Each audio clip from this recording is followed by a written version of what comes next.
Okay, இதெல்லாம் நடைமுறை அல்லா சொத்துக்கள். சரியா? இந்த நடைமுறை சொத்து நடைமுறை அல்லா சொத்துக்களுக்கான வித்தியாசம் எல்லாம் தெரியும் தானே? அப்ப இன்னைக்கு பொறுப்புகள் அப்படின்ற தலைப்புக்குள்ள போமா? சரிண்ணா. ஓகே. பொறுப்புகள் அப்படின்னா நல்லா கவனிச்சுக்கணும். சரியா? இந்த சொத்து எந்த அளவு முக்கியமோ அதே அளவு முக்கியத்துவமான ஒரு விஷயம்தான் இந்த பொறுப்பு. பொறுப்புன்னு சொல்றது என்னன்னா, வணிகம் இருக்கு தானே, இந்த வணிகத்துக்கு தேவையான சொத்துக்கள் இருக்கு தானே. வணிகத்துக்கு தேவையான சொத்துக்கள், காசு ஒரு சொத்து. அடுத்து இருப்பு ஒரு சொத்து, தளபாடம் சொத்து, கட்டிடம் சொத்து. அப்ப இந்த மாதிரி சொத்துக்களை சேகரிக்கிறோம் தானே. சொத்துக்களை சேகரிக்கிறதுக்கு பயன்படுத்தப்படும் ஒரு முறை தான் இந்த பொறுப்புன்னு சொல்லலாம். சரியா? எப்படின்னா, இப்ப வணிகத்துல வணிகத்துக்கு காசு தேவை, உரிமையாளர் தாராரு, அப்ப அது உரிமையாளருக்கு சொந்தமானதா இருக்கும். சரியா? அதே உரிமையாளர்கிட்ட கொடுக்கறதுக்கு காசு இல்ல. இப்போ வணிகம் வெளியில பேங்க்ல இருந்து காசு வாங்குது. அப்ப காசுன்றது இந்த சொத்து. இது யாருகிட்ட இருந்து வாங்குது? இப்ப வெளியூர் தரப்பினர்கிட்ட இருந்து வாங்குது. அப்ப இந்த மாதிரி சந்தர்ப்பங்கள் வாங்கலாம் தானே. இப்போ ஒரு பொருளை வாங்குறதுக்கு வணிகம் போகுது, அங்க அவர்கிட்ட காசு கொடுத்து வாங்குறதுக்கு காசு இல்ல. அப்ப என்ன செய்யுது? பொருளை கடனுக்கு வாங்குறாங்க, ஒரு நிலத்தை கடனுக்கு வாங்குறாங்க, இருப்புக்களை கடனுக்கு வாங்குறாங்க. இப்ப இந்த மாதிரி சந்தர்ப்பங்கள் வணிகத்துக்கு உருவாகலாம் தானே. ஆமாண்ணா. ஆ. அப்ப வணிகத்தின் சொத்துக்களை திரட்டுறதுக்கு அப்ப இன்னொரு வழிமுறையா இந்த கடன் அப்படின்றது இருக்கு. இந்த கடனை நம்ம திருப்பி செலுத்தணுமா இல்லையா? கட்டாயம். செலுத்தணுண்ணா. கட்டாயம் செலுத்தணும். அப்ப இந்த கடன் அப்படின்ற ஒரு விஷயத்தின் மூலமும் சொத்து உருவாகுது அப்படின்றது கிளியர் தானே உங்களுக்கு? ஒண்ணு உரிமையாளர் கொண்டு வந்து ஆமாண்ணா. கொடுக்கலாம், இல்லாட்டி கடன், கடனுக்கு நம்ம வாங்கலாம். இப்போ கடனுக்கு வாங்குறத திருப்பி கட்டாயம் கடனை திருப்பி செலுத்தணும். அப்படி செலுத்தும் போதுதான் நம்மகிட்ட இருக்க இந்த சொத்து திருப்பி குறையுமா இல்லையா? அந்த கடன் திருப்பி செலுத்தும் போது குறையுண்ணா. குறையும். அப்ப இந்த இந்த கதையை ஞாபகம் வச்சுக்கணும். சொத்து கூடுது, சொத்து குறையுது. இந்த சொத்தை உருவாக்குறதுக்கான ஒரு வழிமுறையா தான் இந்த கடன்கள் இருக்கு. இப்போ அந்த கடனுக்கு தான் இன்னொரு பேர் என்னன்னா பொறுப்பு. சரியா? கடனுக்கு இன்னொரு பேர் என்ன சொல்றாங்க? பொறுப்புண்ணா. பொறுப்பு. கடனுக்கு இன்னொரு பேர் சொல்றாங்க பொறுப்பு. பொறுப்புனா என்ன அப்படின்னா, இப்போ சொத்துக்கு வரைவிலக்கணம் சொல்ற நேரம் சொத்து எப்போ உருவாகி இருக்கும்? கடந்த காலத்துல. சரியா?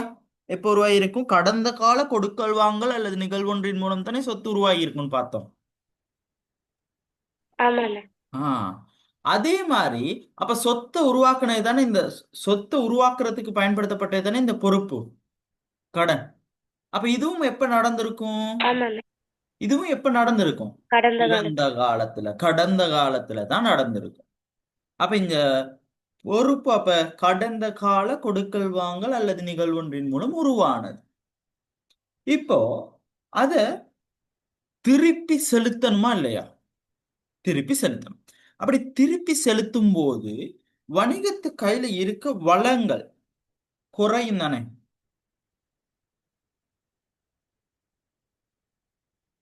குறையுமா இல்லையா?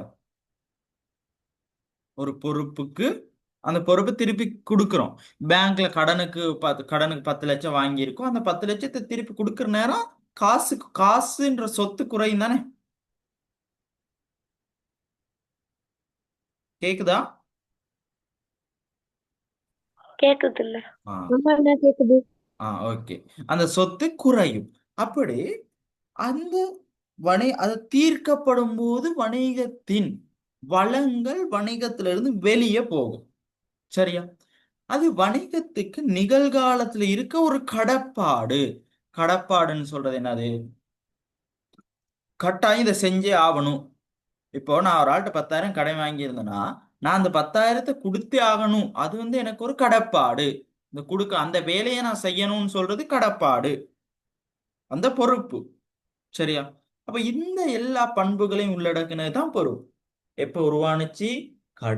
அதாவது இறந்த காலத்துல, அதாவது கடந்த கால கொடுக்கல் வாங்கல் அல்லது நிகழ்வொன்றின் மூலம். கொடுக்கல் வாங்கல் நிகழ்வு அப்படின்னா என்னன்னு தெரியும் தானே? ஆமாண்ணா.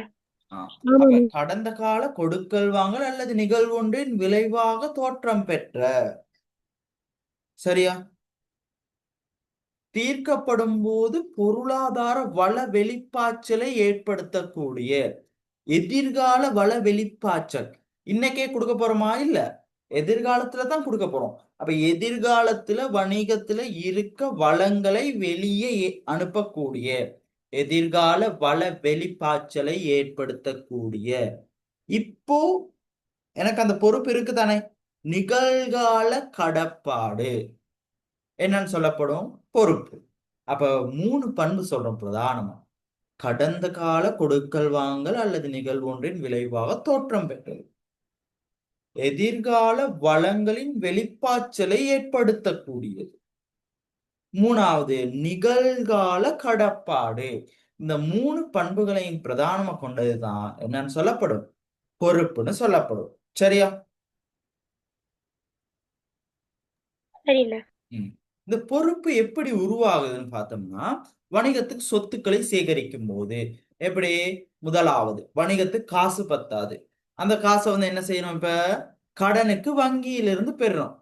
அப்ப வங்கியிலிருந்து பெற்றுக்கொள்ளும் போது காசுன்ற சொத்து வருது. அடுத்து வங்கி கடன் அப்படின்ற ஒரு பொறுப்பு நம்மளுக்கு வந்து சேர்ந்துருது தானே. ஆமாண்ணா. அடுத்து அதே மாதிரி நமக்கு இப்ப ஒரு இயந்திரம் ஒண்ணு தேவை. நம்மளுக்கு இப்போ ஆஹ் ஒரு மரம் அறுக்கிற ஒரு இயந்திரம் ஒண்ணு தேவை. அந்த இயந்திரத்தை இப்ப வாங்குறதுக்கு காசு இல்லை. அப்ப என்ன செய்யறோம்? ஒரு கடனுக்கு வாங்கணும். அப்ப கடனுக்கு வாங்குற நேரம் இயந்திரம் நம்ம கைக்கு வந்து சேருது. அப்ப சொத்து ஒண்ணு வந்து சேருது.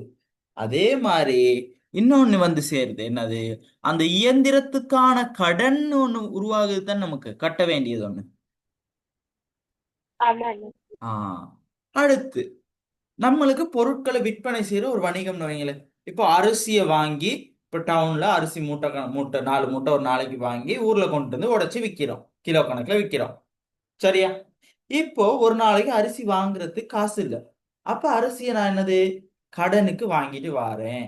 இப்போ கடனுக்கு வாங்கிட்டு வந்தனா அப்ப கடன் கொடுத்தோர் இருப்புக்களை இருப்புக்களை கடனுக்கு வாங்குனா அவங்களுக்கு பேர் என்னது? அந்த கொடுத்தவருக்கு பேர் என்னது? கடன் கொடுத்தோர். இருப்பை வாங்கினா மட்டும்தான் என்னன்னு சொல்லுவோம்? கடன் கொடுத்தோர். அப்ப கடன் கொடுத்தோர் என்ற ஒரு பொறுப்பு அதிகரிக்குது, என்கிட்ட இருப்பும் அதிகரிக்குது. விளங்குச்சா? அப்ப இந்த சொத்தோடு சொத்து வந்து கிடைக்கிறதோட சேர்த்து இந்த பொறுப்பும் அதிகரிக்குதுன்னு நம்ம கடனுக்கு வாங்கும்போது. ஆமாண்ணா. அப்ப அது காசாவும் இருக்கலாம், ஒரு உபகரணமாவும் இருக்கலாம், இருப்பாவும் இருக்கலாம். இல்லாட்டி இப்போ நான் மின்சாரத்தை பயன்படுத்திட்டேன். சரியா? இன்னும் காசு கொடுக்கல. அப்ப கொடுக்க வேண்டியது எனக்கு ஒரு பொறுப்பு தானே. ஆமாண்ணா. செலுத்த வேண்டிய செலவு. அப்ப அதுவும் எனக்கு பொறுப்பு. நான் பயன்படுத்திட்டு காசு கொடுக்காட்டி அது ஒரு கடை எனக்கு. அப்ப அந்த கடனை திருப்பி கட்ட வேண்டியது என்னோட பொறுப்பு. வழங்கச்சா? அப்ப ஆமாண்ணா. இந்த மாதிரி சந்தர்ப்பத்துல தான் பொறுப்பு உருவாகுது. இப்படி உருவாகிற பொறுப்பை நம்ம என்ன செய்வோம்னா பிரதானமா 2ஆக பிரிப்போம். இப்படி உருவாகிற பொறுப்பை எத்தனையா பிரிப்போம்? 2ஆகுது. 2ஆ பிரிப்போம். இப்ப பொறுப்புனா என்ன, பொறுப்பு எப்படி உருவாகுது, அந்த பொறுப்பு உருவாகும் போது என்ன நடக்குது அப்படின்றது சரி. இப்ப இந்த பொறுப்பை 2ஆ பிரிக்கும். எப்படின்னா, இந்த பொறுப்பை திருப்பி செலுத்த வேண்டிய காலம்னு ஒண்ணு இருக்கு தானே. நம்ம வாங்கின கடனை திருப்பி செலுத்துறதுக்கான காலம்னு ஒண்ணு இருக்கு தானே. ஆமாண்ணா. ஆஹ் இப்போ ஒரு பேங்க்ல ஒரு லோன் வாங்கினோம்னா அதை எவ்வளவு காலத்துல திருப்பி செலுத்தலாம் சொல்லுங்க?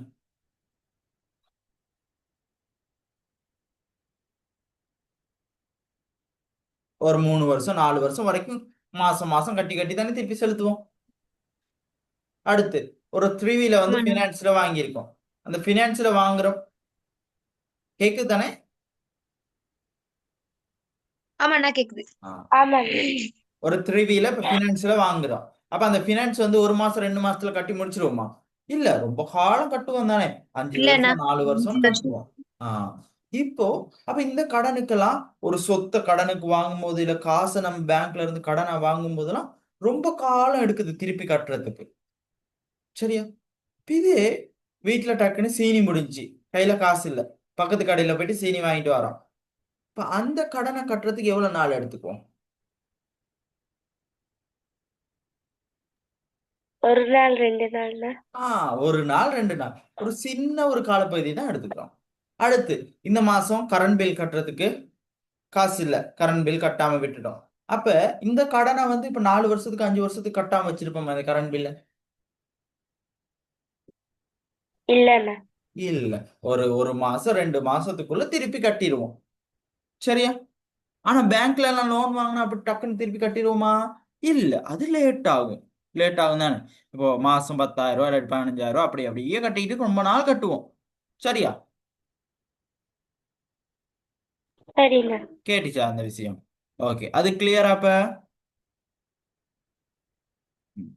இப்போ இந்த ஆமாண்ணா. காலம் இந்த காலம் வந்து ஒரு கடனுக்கு அதிகம் லாங் டைம் ஒன்று எடுக்குது. ஆஹ் கடன் வாங்கின காலத்துல இருந்து அது திருப்பி செலுத்துற காலம் வந்து ரொம்ப காலமா இருக்கு.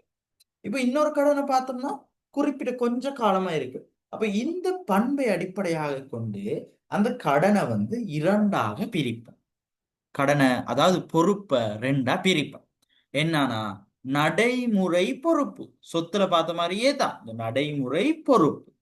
அடுத்து நடைமுறை அல்லா பொறுப்பு. என்னென்ன பொறுப்பு சொல்லுங்க? நடைமுறை பொறுப்பு, நடைமுறை அல்லா பொறுப்புண்ணா. நடைமுறை பொறுப்பு, நடைமுறை அல்லா பொறுப்பு. இதுல நடைமுறை பொறுப்புன்னு சொன்னா என்னவா இருக்கும்னு நினைக்கிறீங்க? கொஞ்ச காலம் எடுக்கிறதா அதிக காலம் எடுக்கிறதா இருக்கும்னு நினைக்கிறீங்களா? கொஞ்ச எது? காலம் எடுக்கிறதுண்ணா.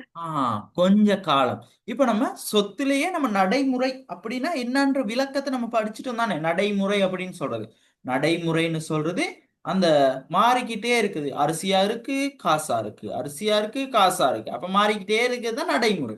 அப்ப இங்கேயும் நடைமுறை பொறுப்புன்னு சொல்றது அப்ப என்ன சொல்லுவோமா இருக்கும்? அப்ப இந்த மாறிக்கிட்டே இருக்க பொறுப்பு, அதாவது டக் டக்குன்னு முடிஞ்சிடும், குறிப்பிட்ட காலத்துல முடிஞ்சிடும் இந்த பொறுப்பு. அப்ப இதைத்தான் நடைமுறை பொறுப்பு. அப்ப இதுக்கான காலம் டியூரேஷன் எவ்வளோ? சொத்துக்கு எவ்வளவு எத்தனை மாசங்கள் நம்ம வரையறுத்தோம் நடைமுறை சொத்துன்னு சொல்லி? 12 மாதங்கள்ண்ணா. ஆஹ் அதே மாதிரி இங்க பொறுப்புக்கும் 12 மாதங்கள் தான் எடுக்கிறோம். எத்தனை மாதங்கள் எடுக்கிறோம்? 12 12 மாதங்கள்ண்ணா. மாதங்கள். அப்ப ஒரு கடன் வாங்குறோம், அந்த கடனை 12 மாதங்களுக்குள்ள திருப்பி செலுத்தணும். அப்படியா இருந்தா அந்த கடன் வந்து என்ன கடன்? நடைமுறை பொறுப்பா இல்ல நடைமுறை அல்லா பொறுப்பா? நடைமுறை பொறுப்புண்ணா. ஆஹ் அடுத்து நடைமுறை அல்லா பொறுப்புன்னு சொல்றது என்னன்னா, திருப்பி செலுத்த வேண்டிய காலம் 12 மாதங்களுக்கு அதிகமாக காணப்படும் போது, நம்ம திருப்பி செலுத்துறதுக்கான காலம் 12 மாசத்தை விட அதிகமா இருந்துச்சுன்னா அது நடைமுறை அல்லா பொறுப்பு. நடைமுறை அல்லா பொறுப்பு. இப்போ பேங்க்ல லோன் வாங்கினா அப்ப இது என்ன பொறுப்பு? நடைமுறை அல்லா பொறுப்புண்ணா. பக்கத்து கடையில சீனி வாங்கினா என்ன பொறுப்பு? நடைமுறை பொறுப்புண்ணா. கிளியரா இந்த விஷயம்? ஆமாண்ணா. ஓகே, ரெண்டு பேரும் கிளியர் தானே? இப்ப அப்ப நம்ம புக்ல என்ன சொல்லியிருக்காங்கன்றத கழிச்சு பார்த்துட்டு வருவோமா ஒருக்கா வாசிச்சு? ஓகே, நான் வாசிக்கிறேன், நல்லா சரிண்ணா. கவனிச்சுக்கணும். புக் கிடைச்சிருச்சா ஸ்கூல்ல? ஆமாண்ணா. ஓகே. இப்போ ஆமாண்ணா கிடைச்சிருச்சு. Okay okay. பொறுப்புகள் கடந்த கால கொடுக்கல் வாங்கல் அல்லது, இதுல மெயினான வேர்ட்ஸ் எல்லாம் நீங்க இப்ப கோடு ஒன்று போட்டு வச்சுக்கீங்க, பென்சில மார்க் பண்ணிக்கங்க, ஹைலைட் பண்ணிக்கலாம். சரியா? புக் இருக்கு தானே இப்ப? ம். கடந்த கால கொடுக்கல் வாங்கல் அல்லது நிகழ்வொன்றின் பெறுபேறாக வணிகத்தினால் செலுத்தப்பட வேண்டிய தொகை பொறுப்பு என கருதப்படும். கடந்த கால கொடுக்கல் வாங்கல் அல்லது நிகழ்வொன்றினால் உருவான வணிகத்தினால் செலுத்தப்பட வேண்டிய, அதாவது நிகழ்கால கடப்பாடு எதிர். சரியா? வேண்டிய தொகைகள் பொறுப்புகள் என கருதப்படும். உதாரணம், வங்கியொன்றிலிருந்து பெற்றுக்கொண்ட கடன் தொகை. இப்பொறுப்புகளை எதிர்காலத்தில் மீள செலுத்தும் கடப்பாடு வணிகத்திற்கு காணப்படுகிறது. இந்த பொறுப்புகளை திருப்பி செலுத்த வேண்டிய கடப்பாடு வணிகத்துக்கு காணப்படுகின்றன. எனவே இவை எதிர்கால கடப்பாடுடையவை என கருத முடியும். அதே போன்று இப்பொறுப்புகளை தீர்க்கும் போது வணிகத்திற்கு பொருளாதார நலன்களை பெற்றுக்கொள்ளும் வளங்கள், அதாவது சொத்தொன்று வணிகத்திலிருந்து வெளிப்பாய்ச்சப்படும். இந்த வெளிப்பாய்ச்சப்படும் இதை கதை சொன்னானே, வணிகத்திலிருந்து சொத்துக்கள் வெளியில போகும். சரியா? முக்கியமான விஷயம். இப்போ ஒரு கடனை வாங்கிட்டு திருப்பி கொடுக்குற மாதிரி இருந்துச்சுன்னா காசு வந்து வெளியே போகும். அடுத்து உதாரணம் ஒன்று சொல்லியிருக்காங்க. வங்கி கடனை மீள செலுத்தும் போது வணிகத்தின் காசு எனும் சொத்து ஒரு பகுதி வணிகத்திலிருந்து வெளிப்பாய்ச்சப்படும். வணிகத்தில் பேங்க்ல கடன் வாங்கிட்டு அந்த கடனை திருப்பி செலுத்தினா இப்போ வணிகத்துல இருக்க காசு வெளிப்பாய்ச்சப்படும் தானே. அடுத்த விஷயம், அதே போன்று யாதேனும் பெருமானம் ஒன்று பொறுப்பொன்றாக கணக்கறிக்கையில் வெளிப்படுத்தப்பட வேண்டுமாயின் செலுத்தப்பட வேண்டிய பெருமானம் நம்பகரமான முறையில் அளவிடக்கூடியதா இருக்கணும். எவ்வளோன்னு தெரிஞ்சா தான் நம்ம பதியலாம். எவ்வளோன்னு தெரியாம பதிய முடியுமா? இதே கதையை நம்ம எங்க கச்சோம்? சொத்து அப்படின்னு சொன்னோம். சொத்தின் பெருமதியை நம்பகரமான முறையில் மதிப்பீடு செய்ய முடியுமா இருந்தா தான் அது சொத்துன்னு பதிவும். அதே மாதிரி தான் பொறுப்புலையும் அந்த பெருமதியை நம்பகரமான முறையில், அதாவது எவ்வளோன்னு தெரிஞ்சா தான் நம்ம பதிவோம். சரியா? இத்தகைய பொறுப்பொன்று பின்வரும் பண்புகளை கொண்டதாக காணப்பட முடியும். இதுல முதலாவது, கடந்த கால கொடுக்கல் வாங்கல் ஒன்றின் விளைவாக ஏற்பட்டிருத்தல். தீர்க்கும் போது வணிகத்தின் வளங்களின் ஒரு பகுதி வெளியே செல்லுதல். நிகழ்கால கடப்பாடொன்றாக இருத்தல். இதுக்கு அதை சேர்ந்தான இந்த 3 பண்பும் ரொம்ப முக்கியமான விஷயம். சரியா? இந்த பண்புகளை அப்படியே கேட்பாங்க. பொறுப்பொன்றின் பண்புகள் யாவை, இல்லாட்டி பொறுப்பொன்றின் பண்பு அல்லாதது யாவது அப்படின்னு கோடு போடுறதெல்லாம் ஆன்சர் கேட்பாங்க. இதை முக்கியமா பாடமாக்கணும். சரியா? அடுத்து உதாரணம், வங்கி கடன் கொடுத்தோர், இதெல்லாம் பொறுப்பு. இதுல பொறுப்புகளை முக்கியமாக இருவகைப்படுத்த முடியும்.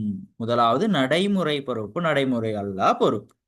நடைமுறை பொறுப்பு பொதுவாக 12 மாதங்களை கொண்ட குறுங்காலத்தினுள் தீர்க்கப்பட வேண்டிய பொறுப்புகளே நடைமுறை பொறுப்புகள் எனப்படும். 12 மாதத்துக்குள்ள தீர்க்கப்பட வேண்டிய பொறுப்புகளை தான் என்னன்னு சொல்லுவோம்? நடைமுறை பொறுப்புன்னு சொல்லுவோம். சரியா? இவை குறுங்கால பொறுப்புகள் எனவும் குறிப்பிடப்படும். இவை குறுங்கால பொறுப்புகள் எனவும் குறிப்பிடப்படும். சரியா? உதாரணம், மீள் விற்பனை நோக்கம் கருதி பொருட்களை கடனுக்கு கொள்வனவு செய்யும் போது ஏற்பட்ட வியாபார கடன் கொடுத்தோர், நிலுவையாக உள்ள கடன் கொடுத்தோர். இந்த கடன் கொடுத்தோருக்கு கொடுக்க வேண்டிய காசு நம்ம இப்ப டவுன்ல போயிட்டு ஒரு பொருளை கடனுக்கு வாங்கிட்டு வரணும். அந்த கடனை திருப்பி நம்ம கட்டாயம் செலுத்திட்டு தானே, ஒரு 2 நாள் 3 நாளுக்குள்ள, இல்லாட்டி ஒரு மேக்சிமம் ஒரு மாசத்துக்குள்ள சரி திருப்பி செலுத்தணும் தானே. இப்போ அதை வந்து 1 வருஷம் 2 வருஷம் வச்சிருக்க முடியுமா? முடியாது. அப்ப அதனால நம்ம இருப்புக்களை கடனுக்கு கொள்வனவு செய்யும் போது அதை எப்படி சொல்றோம்? கடன் இருப்புக்களை கடனுக்கு கொள்வனவு செய்யும் போது அது எப்படி சொல்றோம்னா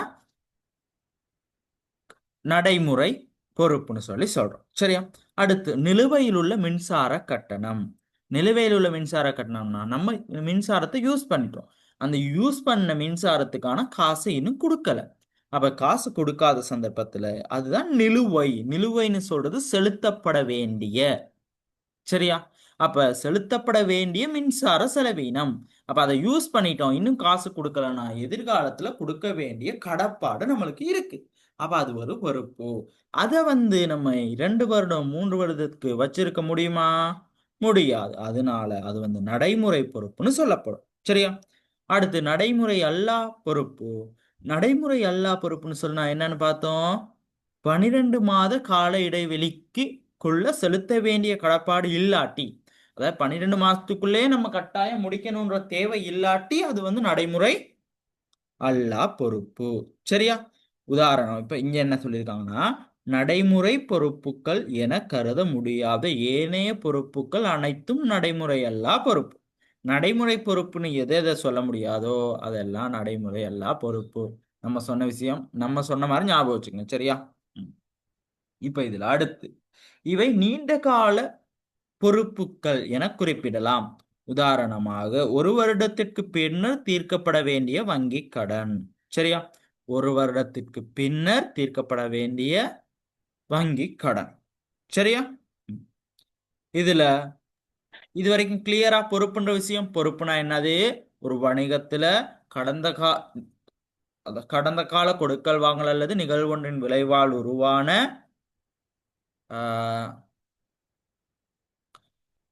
வணிகத்துல வளங்கள் வெளிப்பாய்ச்சலை ஏற்படுத்தக்கூடிய நிகழ்கால கடப்பாடை தான் பொறுப்புன்னு சொல்லுவோம். உதாரணமா நம்ம எங்கேயாச்சும் கடன் வாங்கினா அந்த கடனை பொறுப்புன்னு சொல்றோம். இப்ப இதுல பொறுப்பை அது ரெண்டா பிரிக்கணும். நடைமுறை பொறுப்பு, நடைமுறை அல்லா பொறுப்பு. நடைமுறை பொறுப்புனா 12 மாதத்துக்குள்ள செலுத்தப்பட வேண்டியது. நடைமுறை அல்லா பொறுப்புனா 12 மாதத்துக்கு மேல நம்ம கட்டலாம். 12 மாசத்துக்கு அப்புறம் கட்டி முடிக்கலாம் அப்படின்ற ஒரு பொறுப்பை நடைமுறை அல்லா பொறுப்புன்னு சொல்லுவோம். இந்த பொறுப்புன்ற விஷயம் கிளியரா? ஆமாண்ணா. ஓகே. நான் ஆமாண்ணா. ரெக்கார்டிங் போட்டிருக்கேன். இப்போ வந்து ஜாயின் ஆனவங்க நான் அதை யூடியூப்ல அப்லோட் பண்ணிட்டு வீடியோ லிங்கை போட்டுறேன், பாருங்க. சரியா? இதுக்கு முதல்ல காய்ச்ச விஷயங்கள் நான் ரெக்கார்டிங் போட்டிருக்கேன். சரிண்ணா. ஓகே. உரிமை அப்படின்ற தலைப்புக்கு போவோமா அடுத்து? இப்போ வணிகத்துல கணக்கீட்டின் கூறுகள் எத்தனை இருக்கு? 5 விடயங்கள் இருக்கு. அந்த 5ல சொத்து, பொறுப்பு, உரிமை, வருமானம், செலவு. இந்த 5ல சொத்து படிச்சிட்டோம், பொறுப்பு படிச்சிட்டோம். இப்ப படிக்க போறது உரிமை. என்ன படிக்க போறோம்? உரிமை அண்ணா. உரிமை. தலைப்புக்கு போவோமா? இப்ப நல்லா கவனிச்சுக்கோங்க, ரொம்ப முக்கியமான விஷயம். இப்போ உரிமை அப்படின்னு சொன்னா என்னன்னா, ஒரு வணிகத்துல இருக்க சொத்துக்கள்ல உரிமையாளருக்கு சொந்தமான சொத்துக்கள். தெரியுதானே? உரிமையாளருக்கு சொந்தமான சொத்துக்கள் அவளத்தை என்னன்னு சொல்லுவோம்னா உரிமைன்னு சொல்லுவோம். உரிமையாளருக்கு சார்பாக என்னென்ன சொத்து இருக்கோ அந்த எல்லா சொத்தையும் என்னன்னு சொல்லுவோம்னா என்னன்னு சொல்லுவோம்? உரிமைன்னு சொல்லுவோம். உரிமை. இப்போ சொத்து உருவாகிறதுக்கு 2 வழி இருக்கு. ஒன்னு உரிமையாளர் கொடுக்கலாம், கடனுக்கு வாங்கலாம். சரியா? இந்த கடனுக்கு வாங்கினது தவிர மத்தது எல்லாமே யாருக்கு சொந்தமானதா இருக்கும்? வணிகத்துல இருக்குது. இப்ப நீங்க ஒரு கடை ஒண்ணு போடுறீங்க. அந்த கடையில கடனுக்கு ஒரு 50,000 காசு வாங்கியிருக்கீங்க. அது கடனுக்கு வாங்கினது தவிர வெளியாட்களுக்கு கொடுக்கறது தவிர மத்ததெல்லாம் யாருக்கு சொந்தமானதா இருக்கும் ஒரு வணிகத்துல? உரிமையாளருக்கு. உரிமையாளருக்கு. உரிமையாளருக்கு சொந்தமானதாக இருக்கும். அந்த உரிமையாளருக்கு சொந்தமான பகுதிக்கு வச்சிருக்க பெயர் தான் உரிமையாண்மை அல்லது உரிமை. கிளியரா? அதாவது ஒரு வணிகத்துல இருக்க சொத்துக்கள்ல உரிமையாளருக்கு சார்பாக உரிமையாளரால் கட்டுப்படுத்தக்கூடிய உரிமையாளருக்கு சேர வேண்டிய சொத்துக்கள் தான் என்னன்னு சொல்லப்படும் உரிமையாண்மை. உதாரணமா ஒரு கடையில ஒரு வாகனம் இருக்கு. அந்த வாகனத்தை வணிகத்துக்கு கொடுத்தது உரிமையாளர். அப்ப அது வந்து உரிமையா இல்லையா? அந்த வணிகத்தின் உரிமையாளருக்கு சார வேண்டியது தானே? அப்ப அது வந்து உரிமைக்குள்ள வருமா இல்லையா? வருண்ணா. 1 மினிட் இருங்க.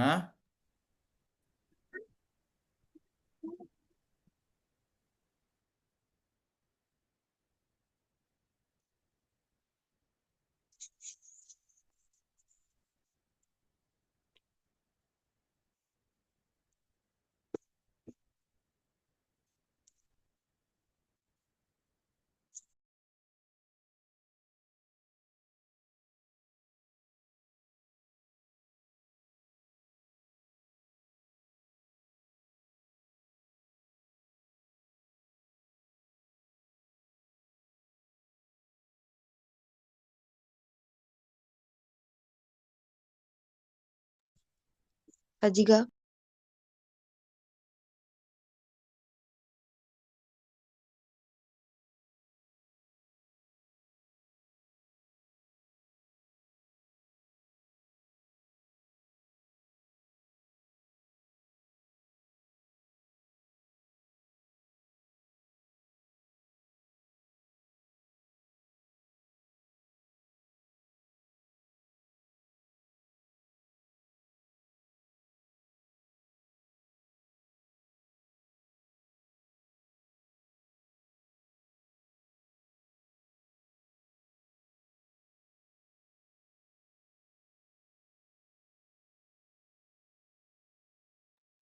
ஓகே, கேக்குதா?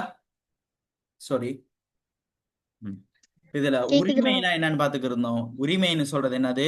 ஒரு வணிகத்துல உரிமையாளருக்கு சொந்தமான பகுதி என்னென்ன இருக்கோ அது அவ்வளவுமே உரிமைன்னு சொல்லப்படும். இப்போ அந்த வணிகத்துல இருக்க ஆஹ், இப்ப வணிகத்துல 3000 ரூபாய் பெறுமதியான சொத்து இருக்கு. அதுல வந்து கடன் 1000 ரூபாய் கொடுக்க இருக்கு. மிகுதி எல்லாம் என்னவா இருக்கும்? இப்ப மிகுதி 2000 ரூபாய் என்னவா இருக்கும்? மிகுதி 2000 ரூபாய் உரிமையா என்னவா இருக்கும்? இருக்கும்ண்ணா. உரிமையாக இருக்கும். அப்ப இந்த சொத்துக்குள்ள வர்ற ரெண்டு விஷயம் தான் உரிமையாக இருக்கும். பொறுப்பும் உரிமையும். ஒண்ணு பொறுப்பு. பொறுப்புனா என்னது? இப்ப வெளியில இருந்து வாங்கினது. அடுத்தது உரிமை. அப்ப இந்த சொத்துக்குள்ள இருக்கிறது ரெண்டு விஷயம் என்னன்னா பொறுப்பும் உரிமையும். பொறுப்பும் உரிமை. பொறுப்பும் உரிமை. ஆ இப்ப இதுல பொறுப்புல இருந்து அதாவது மொத்த சொத்துல இருந்து பொறுப்பை கழிச்சுட்டா அப்ப என்ன வந்துரும்? உரிமை என்ன? உரிமை வந்துரும். இப்போ மொத்த சொத்துல இருந்து உரிமையை கழிச்சுட்டா என்ன வந்துரும்? பொறுப்பு. பொறுப்பு வந்துரும். அவ்வளவுதான். இப்போ பொறுப்பு மூவா வந்துரும். அவ்வளவுதான். நல்ல விஷயம். நல்லா கவனமா கேட்டுக்கணும். சரியா? இப்போ என்கிட்ட 3000 ரூபாய் பெறுமதியான சொத்து இருக்கு என்னோட வணிகத்துல. இதுல வந்து 1000 ரூபாய் எனக்கு சொந்தமானது. அப்ப மிகுதி 2000 ரூபாய் யாருக்கு சொந்தமானது? பொறுப்பு வெளியாட்களுக்கு சொந்தமானது. கிளியரா? ஆ ஓகே. இதுதான் இந்த ஆமாண்ணா. உரிமை. உரிமைன்னு நல்லா திருப்பி சொல்றேன், நல்லா கேட்டுக்கணும். உரிமைன்னு சொல்றது எதுவும் அவசரமாப்பா? நான் கிளாஸ்ல இருக்க முடிவு எடுக்கிறேன். ஓகே. ஓகே. உரிமைன்னு சொல்றது வணிகத்துல உரிமையாளருக்கு சொந்தமான பகுதி. அதுல உரிமையும் பொறுப்பும் சேர்ந்துதான் சொத்தை உருவாக்கும். சொத்துல இருந்து பொறுப்புகளை கழிக்க மிகுதி இருக்க அனைத்துமே என்னன்னு சொல்லப்படும்? உரிமைன்னு சொல்லப்படும். சரியா? இப்ப புக்ல என்னன்னு சொல்லியிருக்காங்க பாப்போமா? உரிமைய உரிமை வணிகத்தின் பொறுப்புகள் காணப்படுமாயின் நிறுவனத்தின் சொத்துக்களின் ஒரு பகுதி அப்பொறுப்புகளை தீர்ப்பதற்காக பயன்படுத்தப்படல் வேண்டும். வணிகத்துல பொறுப்புகள் காணப்படுமாயின் நிறுவனத்தின் சொத்துக்கள்ல ஒரு பகுதி அப்பொறுப்புகளை தீர்ப்பதற்கு பயன்படுத்தப்படல் வேண்டும். சரியா? வணிகத்தின் உரிமையாளர்களுக்கு இறுதியாக மீதமுள்ள சொத்துக்களே உரித்துடையதாக இருக்கும். அந்த உரிமையாளர்களுக்கு வணிகத்துல மிகுதி இருக்க சொத்துக்கள் தான் உரித்துடையதாக இருக்கும். அந்த உரிமையாளருக்கு உரித்துடையதாக இருக்க சொத்துக்கள் வந்து பொறுப்புன்னு சொல்லப்படும். வணிகத்தில் உரிமையாளர் சார்பாக காணப்படும் சொத்துக்களின் அளவு உரிமையாண்மை எனப்படும். உதாரணமாக வணிகத்தில் 5 லட்சம் பெறுமதியான சொத்துக்கள் இருப்பதாக கருதி கொள்வோம். அவ்வாறே 2 லட்சம் பெறுமதியான வங்கி கடன் இருக்கின்றது என கருதி கொள்வோம். வங்கி கடனை மீள செலுத்த வேண்டிய இருப்பதால் உரிமையாளருக்கு 3 லட்சம் பெறுமதியாக சொத்துக்கள் மட்டுமே உரித்துடையதாகும். சரியா? மேற்காட்டிய உதாரணத்திற்கமைய உரிமையாளரின் உரிமையாக இருப்பது சொத்து சமன் உரிமை சய பொறுப்பு. உரிமைக்கான சமன்பாடு அப்ப எப்படி வருது? சொத்து சமன் உரிமை சய பொறுப்பு. சரியா? அப்ப சொத்துல சரிண்ணா. இருந்து 5 லட்சம் உரிமை, பொறுப்பு 2 லட்சத்தை கழிச்சா 3 லட்சம் உரிமை வரும். இப்போ சொத்துக்கான சமன்பாடு அப்ப எனக்கு சொல்லுங்க பாப்போம் ஒரு ஆள். இதுல இருந்து சொத்துக்கான சமன்பாடு சொல்லுங்க. சொத்து சமன் உரிமை சக பொறுப்பு சொத்து அப்படி. சமன் உரிமை சம பொறுப்புகள். அவ்வளவுதான். சொத்து சமன் உரிமை சக பொறுப்பு. பொறுப்புக்கான சமன்பாடு சொல்லுங்க.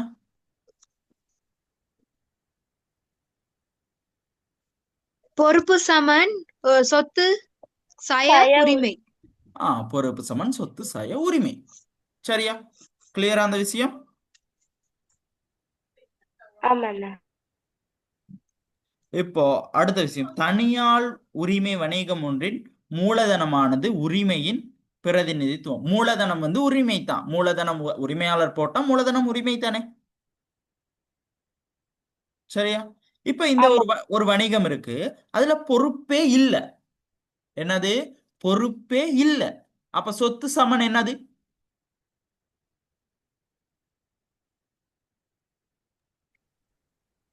உரிமைண்ணா. உரிமை. அவ்வளவுதான்.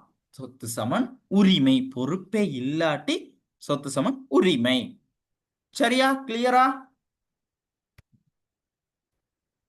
ஆமா அடுத்த அண்ணா விஷயம் வருமானங்களும் செலவுகளும். கதப்பமா இதை பத்தி நல்லா கவனிச்சுக்கணும். சரிண்ணா இன்னைக்கு 2 தலைப்பு இப்போதைக்கு டிஸ்கஸ் பண்ணிட்டோம். பொறுப்பு, உரிமை.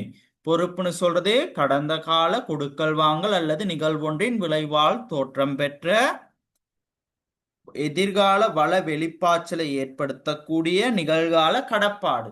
இதை 2ஆ பிரிச்சோம்.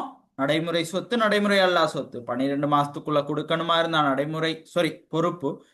12 மாசத்துக்குள்ள கொடுக்கணுமா இருந்தா நடைமுறை பொறுப்பு. 12 மாதம் தாண்டியும் கொடுக்கலாமா இருந்தா நடைமுறை அல்லா பொறுப்பு. இதுக்கு உதாரணங்கள் நல்லா தெரிஞ்சு வச்சிருக்கணும். இதுல உள்ளதெல்லாம் நல்லா கவனமா கவனிச்சுக்கணும். பொறுப்புக்கு வங்கி கடன் ஒரு பொறுப்பு, கடன் கொடுத்தோர் பொறுப்பு, தளபாடங்களை கடனுக்கு வாங்கினா அது ஒரு பொறுப்பு, இருப்ப கடனுக்கு வாங்கினா கடன் கொடுத்தோர் ஒரு பொறுப்பு, செலவுகளுக்கு செலுத்த வேண்டியது இருந்துச்சுன்னா பொறுப்பு.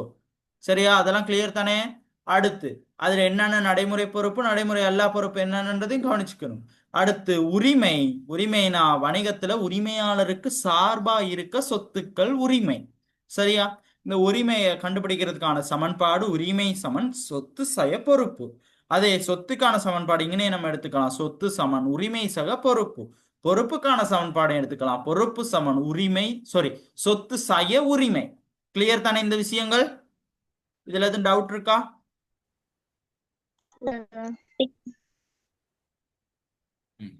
அடுத்த விஷயம் வருமானங்களும் செலவுகளும். என்னது? வருமானங்களும். இப்ப இந்த உரிமையாளருக்கு சேர வேண்டிய பகுதி தானே உரிமை.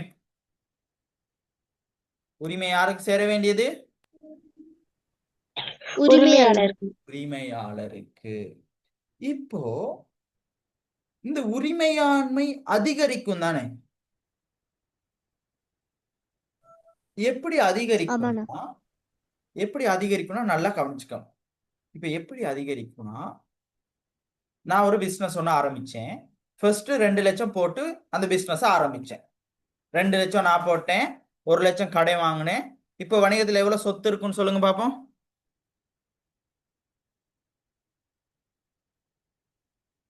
2 லட்சம் காசு நான் போட்டேன், 1 லட்சம் வெளியில கடன் வாங்கினேன். இப்ப எவ்வளவு சொத்து இருக்கும் வணிகத்துல? 3 லட்சம் 3 லட்சம் சொத்து இருக்கும். சரியா? இப்ப இந்த 3 லட்சம் சொத்துல இப்போ உரிமை அதிகரிக்கணும். உரிமை 2 லட்சம். உரிமை அப்ப அதுல எத்தனை லட்சம்? 2 லட்சம். சரியா?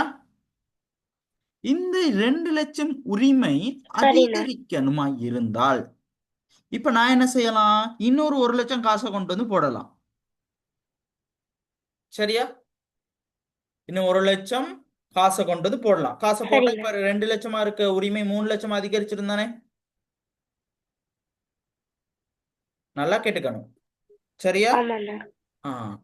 இப்போ அப்ப இந்த 1 லட்சத்தை நான் இன்னும் கொஞ்சம் எக்ஸ்ட்ரா காசு கொண்டு வந்து போட்டேன், இல்லாட்டி ஒரு வாகனத்தை கொடுத்தேன், அப்படியா இருந்தா அதுக்கு பேரு மேலதிக மூலதனம். ஏற்கனவே 2 லட்சம் மூலதனம் ஆயிட்டேன், திருப்பி ஒரு 1 லட்சம் கொடுக்குறேன், அப்ப அதுக்கு பேர் என்னது? மேலதிக மூலதனம். எக்ஸ்ட்ரா காசு வணிகத்துக்காக நான் கொடுக்குறேன், என்ட்டு பாக்கெட்ல இருந்து எடுத்து கொடுக்குறேன்னா இருந்தா அதுக்கு பேர் என்னது? மேலதிக மூலதனம். காசு மட்டுமில்ல, தளப்பாடத்தை கொடுக்கலாம், கட்டிடத்தை கொடுக்கலாம், காணியை கொடுக்கலாம். சரியா? இப்ப இதுக்கெல்லாம் பேர் என்னது? மேலதிக மூலதனம். இப்ப ஜூம் கட்டானா திருப்பி ஜாயின் ஆகுங்க. சரியா? மேலதிக மூலதனம்னா என்னன்னு விளங்குச்சா? ஆரம்பத்துல கொடுக்கிற காசுக்கு மேலதிகமா நான் திருப்பி காசு கொடுக்குறேன், அதான் மேலதிக மூலதனம். அப்போ நான் எக்ஸ்ட்ரா இன்னொரு 1 லட்சம் வணிகத்துக்கு போட்டேன்னா அது என்னது? மேலதிக மூலதனம். கிளியர் தானே? மேலதிக மூலதனம்னா என்ன? மேலதிக மூலதனம்னா என்னன்றது மத்த 2 பேரும் கிளியர் தானே? ஆமாண்ணா. ஓகே. இப்போ மேலதிக மூலதனம் போட்டா உரிமை அதிகரிக்குது. இந்த மேலதிக மூலதனம் இப்ப நான் போடல. இப்ப நான் என்ன செய்யல? மேலதிக மூலதனம் போடுறேனா? இல்ல. இப்ப உரிமை அதிகரிக்குது. அப்படியா இருந்தா எனக்கு என்ன கிடைச்சிருக்குன்னா வருமானம் கிடைச்சிருக்கு. நான் ஒண்ணுமே செய்யல, ஆனா உரிமை அதிகரிக்குது. அப்ப அதுக்கு வருமானம் தானே.